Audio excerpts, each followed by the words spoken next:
Olá, eu sou o Marconi e hoje vou te contar um dos maiores segredos da história brasileira, escondido, ocultado intencionalmente por 153 anos. Um episódio dramático que, além da morte de centenas de milhares de pessoas, causou a evacuação e o deslocamento de uma cidade inteira aqui no Brasil. E se você quer saber mais segredos como este, contados nos próximos vídeos, inscreva-se no canal MBM e ative as notificações para saber em primeira mão o que ninguém nunca te contou. E vamos ao vídeo!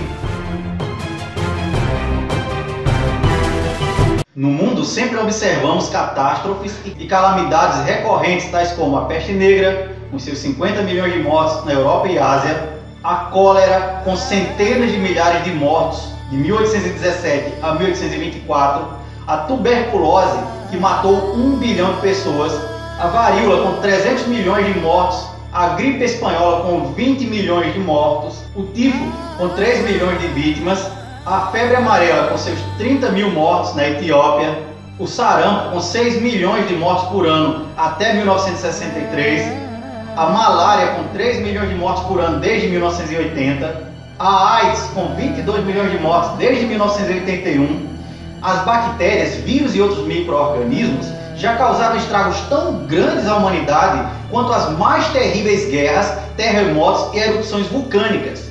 O que ninguém sabe e que permaneceu em absoluto segredo ao longo dos últimos 153 anos é que numa localidade brasileira houve um surto tão violento de cólera que quase acabou com a população ao longo de 2 sofridos anos. E não foi só isso, este episódio modificou a história e a geografia dessa localidade de forma definitiva, tendo repercussão até os dias atuais. O impacto foi tão grande que modificou até o traçado das linhas de trem implantadas na região a partir de 1880. Mas o que é a cólera? De onde veio? Como é transmitida? Como é tratada? A cólera é uma doença bacteriana infecciosa intestinal aguda, causada por uma enteroxina produzida pela bactéria Vibrio cholerico. É transmitida pela ingestão de água ou alimentos contaminados por coliformes fecais. Quando não tratada prontamente, pode ocorrer desidratação intensa, levando a graves complicações e até mesmo a morte. A doença está ligada diretamente ao saneamento básico e à higiene pessoal. Em casos não letais mais graves, pode apresentar como sintomas câimbras, perda de peso intensa, olhos turvos, olhos fundos com olhar parado e vago, perda do turgir da pele, mãos de lavadeira, prostração, sede, que é um agravante se a fonte de contaminação for a água, e perda de voz. No mundo, a primeira pandemia de cólera ocorreu entre 1816 e 1826 na Índia e estendeu-se até a China e o Mar Cáspio antes de retroceder. A segunda pandemia ocorreu na Europa entre 1829 e 1851, atingindo Londres em 1832 e chegando até Nova York e a costa do Pacífico na América do Norte antes de 1834. A terceira pandemia foi na Rússia, entre 1852 e 1860, com mais de 1 milhão de mortos. Como ponto fora da curva, sem constar nos registros oficiais, narrado na obra de Câmara Cascudo, renomado pesquisador potiguar, em 1866, um surto violento de cólera quase dizimava a comunidade. Tudo começa em 1852, ano em que são fundados os municípios de Mossoró, no Rio Grande do Norte, São José do Rio Preto, em São Paulo, Parintins, no Amazonas, e Teresina, no Piauí. Também foi criada a Companhia de Navegação do Amazonas por Irineu Evangelista de Souza, o Visconde de Mauá, e foi derrotada a Revolução Praeira em Pernambuco. Também foi comemorada a vitória aliada na Guerra do Prata. E também foi fundado o Estado de Buenos Aires e o Instituto Superior de Engenharia do Porto, ICEP, em Portugal. Dentro desse contexto, surge com muita festa o 32º município da província do Rio Grande do Norte. Próspero por longos 14 anos, viu tudo ruir em 2 anos.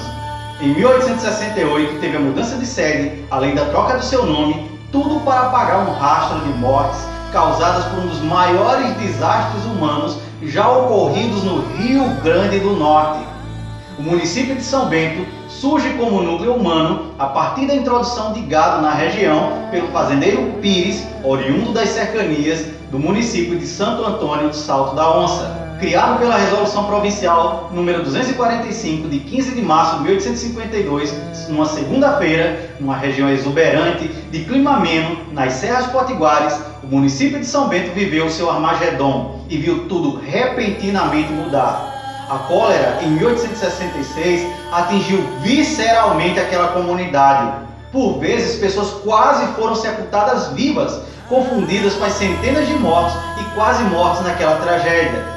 Há um relato de que uma jovem estava sendo levada ao cemitério e no caminho começou a chover e já estava quase anoitecendo.